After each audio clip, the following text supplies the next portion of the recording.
Hello. Let's do some more reading together. We are on chapter 9. We're getting close to the end, and I'm so excited for you to find out what happens if you've never read this book before. Last time we read My Father Meets a Gorilla, and the gorilla was covered with fleas. Even had monkeys come to try to help him get all the fleas, but they couldn't see. So the father gave them all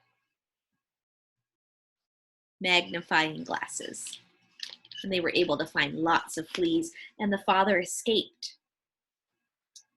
Now we are to a different kind of title. My father makes a bridge. Do you think he'll find the dragon in this chapter? Let's see.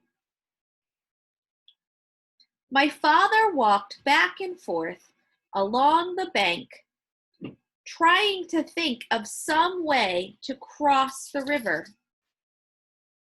He found a high flagpole with a rope going over to the other side. The rope went through a loop at the top of the pole, and then down the pole and around a large crank. A sign on the crank said, "To summon dragon, yank the crank. Report disorderly conduct to gorilla."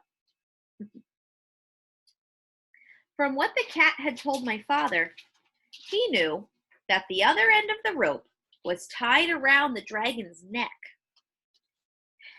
And he felt sorrier than ever for the poor dragon. If he were on this side, the gorilla would twist his wings until it hurt so much that he'd have to fly to the other side. If he were on the other side, the gorilla would crank the rope until the dragon would either choke to death or fly back to this side. What a life for a baby dragon. My father knew that if he called to the dragon to come across the river, the gorilla would surely hear him. So he thought about climbing the pole and going across on the rope. Like climbing up and then kind of hanging on the rope over the river. The pole was very high, and even if he could get to the top without being seen, he'd have to go all the way across, hand over hand. The river was very muddy, and all sorts of unfriendly things might live in it. But my father could think of no other way to get across. He was about to start up the pole when, despite all the noise the monkeys were making, he heard a loud splash behind him. He looked all around in the water, but it was dusk now, and he couldn't see anything there. Do you know that word dusk? It means sunset, where it's hard to see because everything's getting dark. "It's me, Crocodile," said a voice to the left. "The water's lovely, and I have such a craving for something sweet. Won't you come in for a swim?" A pale moon came out from behind the clouds, and my father could see where the voice was coming from. The crocodile's head was just peeping out of the water.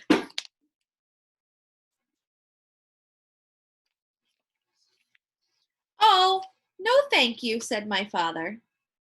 "I never swim after sundown, but I do have something sweet to offer you. Perhaps you'd like a lollipop, and perhaps you have friends who would like lollipops too." "Lollipops?" said the crocodile. "Why, that is a treat! How about it, boys?" A whole chorus of voices shouted, "Hooray, lollipops!" and my father counted as many as 17 crocodiles with their heads just peeping out of the water. Excuse me.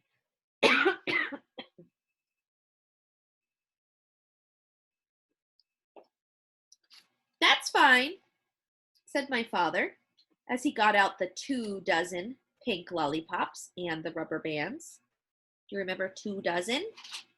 1 dozen is 12, and I know 12 and 12 is 24.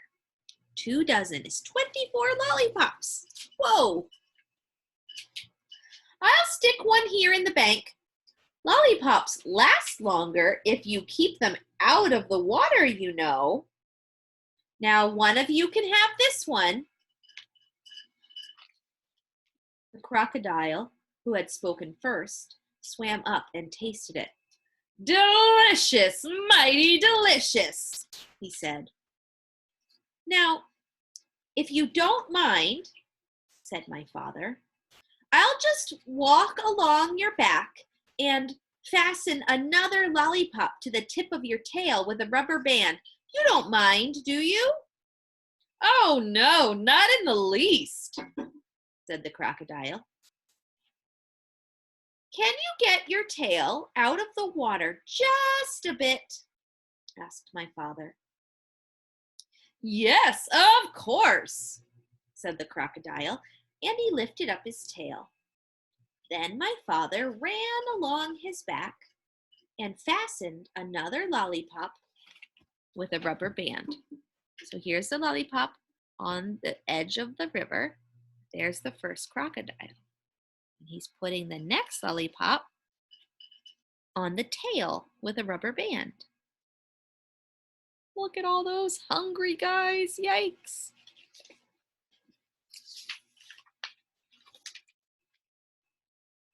Who's next? Said my father, and a second crocodile swam up and began sucking on that lollipop. Now, you gentlemen can save a lot of time if you just line up across the river, said my father, and I'll be along to give you each a lollipop. So the crocodiles lined up right across the river with their tails in the air, waiting for my father to fasten on the rest of the lollipops. The tail of the 17th crocodile just reached the other bank. Oh, that's the end of the chapter. Do you remember what it was called? My father makes a bridge. He made a crocodile bridge, didn't he? That was a pretty good idea. Chapter 10 is called My Father Finds the Dragon. Now, I won't actually post one of these tomorrow. Tomorrow, there's going to be a special visitor to read a story. And we'll come back to this the day after that. Don't worry.